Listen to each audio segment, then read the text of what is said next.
Millie Bobby Brown just shocked the world becoming a mom at age 21. Zoe Kravitz is probably out as Catwoman. Sweeney, after getting all the hate for the American Eagle ad, has come out trashing women. Hello everybody, I'm Charles Perallo, and today we are here with Attention Span, and here's a timestamp of everything we got going on, so let's dive in because we're not wasting anyone's time. And starting this all out, we're going with Sweeney. And Sweeney is one of the biggest actresses in the world, literally, but she has a lot of issues with women, and she's just come out trashing them. Sweeney went viral this year, teaming up with Dr. Squatch to sell soap that was infused with her actual bath water, which caused a lot of viral commotion, sold out within the first hour. It wasn't actually the first time it was attempted, where Belle Delphine in 2019 actually sold $90,000 worth of her bath water, coming to $30 a bottle.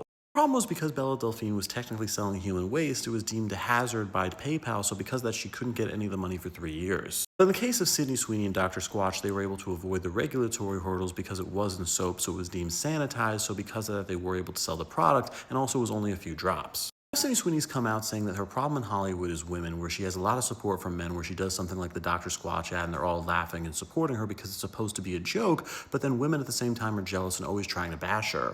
A big example being movie producer Carol Baum, who went to the New York Times saying that Sweeney has no actual talent and is not even pretty. Which is incredibly rude for someone like Carol to say that, where she even admitted later on she never watched the show Euphoria, where Sweeney clearly proved she's a great actress, so her claims were total nonsense and women aren't helping women in Hollywood. But that brings us to our next topic, and that's Zoe Kravitz. And Zoe Kravitz is arguably the best actress to ever play Catwoman on the big screen, but she actually said she's not coming back for the next movie, and it looks likely she's out of the role forever. Even though Zoe Kravitz was cast as Catwoman for the Batman, she actually was rejected for it previously for The Dark Knight Rises, where they went with Anne Hathaway instead.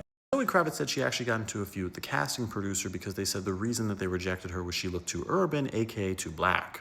Finally, she did get the part, and then in 2022 played Catwoman alongside Robert Pattinson the Batman, and many people actually thought she did a better job than Pattinson did. A sequel made to the Batman has been one hell of an issue because Matt Reeves, the director, has some sort of health issue which many people believe is cancer, but they've been keeping it sealed. Also, unlike when they made the Batman, James Gunn is now running DC, so the problem with that is James Gunn is focused on the DCU in his Superman movie with David Cornsweet, so the issue is the Batman, which is in a different universe, got sidelined. And now Zoe Kravitz, doing the marketing for a new movie Caught Stealing with Austin Butler, has had her press agent tell everybody that they're not allowed to ask her any questions about the Batman because she's not even going to be in the sequel. It's actually really strange seeing how at the ending of Penguin with Kristen Milotti, it was revealed that the character of Selena Kyle was mentioned, which would imply that Kristen Milotti and Zoe Kravitz would be teaming up in the future. And because of this, everybody has their own theory on why Zoe Kravitz isn't returning for the Batman, with some saying James Gunn wants to introduce his own Catwoman for the DCU, some are saying Robert Pattinson and Zoe Kravitz didn't get along, some are saying she just didn't fit in the story, and some are just saying she's booked with other projects. Honestly, I just think at the end of the day it would be a mistake not to have her back or give her own spin-off show like the Penguin show and have her with Kristen Milotti. Now we're moving on to our next topic, and that's Harry Potter's author J.K. Rowling. And J.K. Rowling was one of the most loved writers of all time for doing the Harry Potter series, but she ran into a lot of hate because of her views on the transgender issue, and now to make things worse, she's being trashed by Duolingo. In the 2010s, there was a British scientist named Maya Forstater who got fired from the UK government because she wouldn't include transgender women in her research on women. J.K. Rowling, who defended Maya Forstater in this tweet, was called transphobic because of her stance on that, and then her entire reputation gets put into debate. And from that, J.K. Rowling's gotten a lot of heat because of her stance on transgender issues going forward, where she does support the right for transgender people to live and not be discriminated against, but she has taken public stances saying transgender women who are convicted of assault shouldn't be able to go to women's prison, and she also questions if children should be able to transition. J.K. Rowling still had to deal with a lot of hate, including some activists on Twitter who decided to release a map of J.K. Rowling's house, including where her kids sleep. This is even going into corporate culture, where one woman named Gabby Koppel came out on social media pointing out that she was using the app Duolingo, and they suggested a question where she said, "Yes, I like Harry Potter, but the author is mean." After it got over 1 million views on Twitter, Duolingo responded saying that they're going to remove it from the app, and they apologize.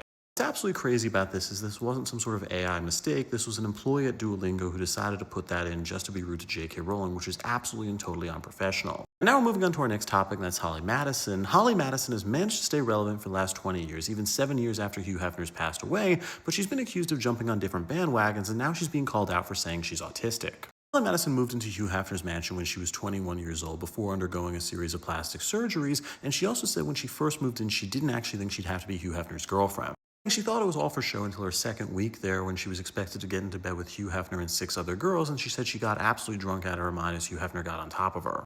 She still managed to stay with Hugh Hefner for years, eventually becoming Hugh Hefner's #1 girlfriend, and then found fame for the show Girls Next Door, even though she was barely paid any money, only making $1,000 an episode. But still, she ended up becoming a millionaire later on, with a large part of her net worth coming from doing tell-all books, talking about her time at the Playboy Mansion, also Vegas, and having a very, very bad picture of Hugh Hefner. But at the same time, she's always trying to stay relevant, jumping from trend to trend, with one example starting a gaming podcast with her Girls Next Door co-host Bridget, where the two of them tried to get into the whole gamer girl thing. For a while, she was also trying to go viral on social media, branding herself with the cosplay craze. Now she's doing a new thing where she's telling people she's neurodivergent, saying she just went to the doctor and they diagnosed her with autism. But there's a lot of misinformation going on around autism, with one big example of people saying that it was only 1 in 2,500 people in 1980, but today it's 1 in 36. The reason for that's actually really simple, and that's because before the 90s, there wasn't really autism spectrum, where someone had to be very, very advanced, like Cody Lee from America's Got Talent, and most people were just called the weird kid in class. Now, a lot of celebrities are starting to come out saying they're autistic or on the spectrum, and a lot of people are saying this is becoming this new pick-me thing where people are trying to identify themselves as more diverse. Basically, Holly Madison and a few other celebrities are being called autism clout chasers, where they're trying to seem different, and honestly, I think there's some validity to that claim. But now we're going to move on to something that awakes my inner autism, and that's the Duffer brothers and Stranger Things. And the Duffer brothers are two of the most successful directors around, having created the show Stranger Things, but now they announced they're out of Netflix and out of the Stranger Things franchise. And when the Duffer brothers had the idea for Stranger Things, they had almost no resumes to their name, so they were actually rejected by over a dozen networks who they tried pitching the show to.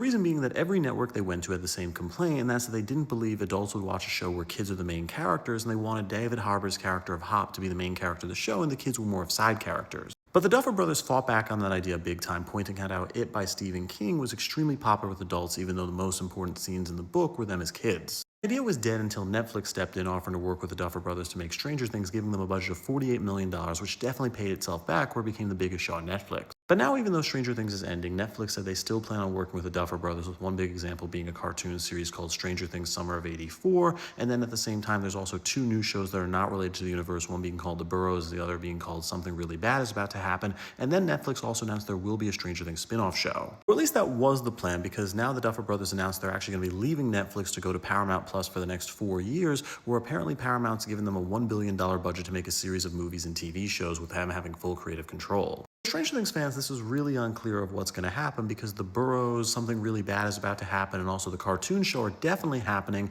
but this might mean the spin-off show is actually canceled, with the Duffer brothers moving forward on other projects. And that brings us to our final topic, which is definitely close relationship, because it's Millie Bobby Brown. And Millie Bobby Brown has grown up from the public's eyes, being only 11 years old in the first season of Stranger Things, but now she shocked everyone because at age 21, she just decided to become a mom. A lot of people have come out saying Millie Bobby Brown was a victim of grooming by the public, with one big example being W Magazine, where when Millie was 13 years old, they put her on their list of sexiest actresses. When she was 16 years old, she had this highly controversial relationship to Hunter Echo, who was 20 years old at the time, and they were actually breaking the law because the age of consent is 18 in California, no exceptions. Hunter Echo completely destroyed what little career he had, where he did this live stream saying he was proudly grooming Millie Bobby Brown.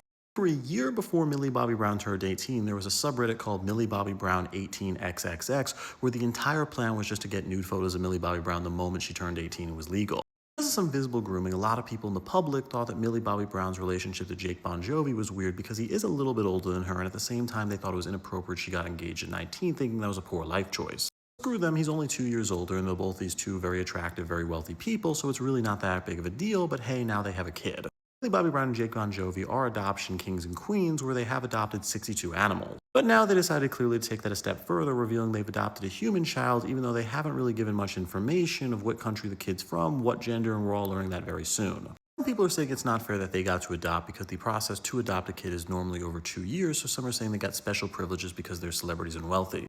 But hey, that's part of life. Good for Millie, good for Jake, and with that, I'm Charles Prowl. Please subscribe to learn something.